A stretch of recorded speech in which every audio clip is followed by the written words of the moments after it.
Been putting out a call for your questions on social media because there's only so much we can put into context in a weather report. We want to get answers, though, to what you're asking about and maybe spend a little more time giving you some perspective. And so we're turning back to Storm Team 2 meteorologist Elyse Smith for what we have now called Ask Elyse. All right, so Elyse, this first one, we'll go to the question, and it's less of a question and more about people asking about this tweet that has been shared a ton. It's from a meteorologist in Rochester, and it's simply really pointing out when you look at the pressure, and I guess that's the strength of the storm, he's saying it could get so low that it will be equivalent to a Category 3 hurricane. Some people misinterpret that to mean the wind is going to be as strong or something like that. But it does tell us this is going to be a really strong storm, and we've got that bomb cyclone reference people keep using. Yeah, so I kind of want to, take the veil off of this and take the fear away from some of these things. A bomb cyclone, by definition, is a weather system that drops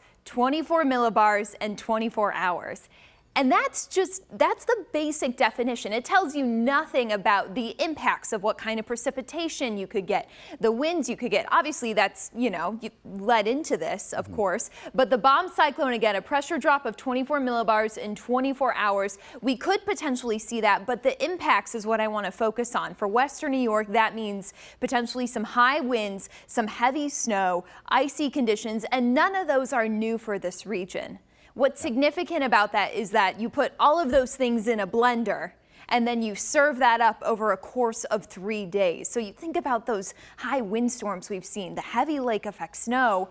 To have one of those events by itself is humongous, but to have all three of them together, that's why this storm is so concerning. Two more questions in a minute and a half. Speed round. Our second question here, we've heard a lot today because we're seeing this out to our west. Blizzard warnings. What separates that from other weather alerts? How serious is a blizzard warning? So a blizzard warning, of course, everyone thinks blizzard, don't go out on the roads. There are some very specific criteria. To get one, though, for a blizzard warning, first you need sustained or frequent wind gusts of 35 miles per hour or greater.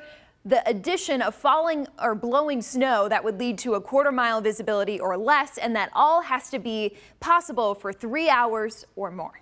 That's what it means. So now we'll know if we get one issued, it's because it's met that criteria. Yep. And finally, Elyse, I know you want to spend a minute talking about the flash freeze. Because that's something we could see on Friday and something that could just be potentially really dangerous out on the roads. Exactly. I don't want us to be at a losing battle before really the war begins on Saturday and Sunday. And this is something I'm going to focus on in the forecast at 6 as well. But temperatures are going to plummet from Friday morning to Friday afternoon, where rain transitions to snow. But any rain that has fallen will be like this. It will turn to ice, and that could lead to road conditions that deteriorate in a hurry. And then on top of that, you then get the falling snow and the strong winds. So thinking about your plans as early as lunchtime Friday, after that is when you'll really want to just kind of hunker down and ride out the storm, because this flash freeze is what kicks this event off. Yeah, a whole lot to all of it. Elyse, thank you very much. We'll see you next storm.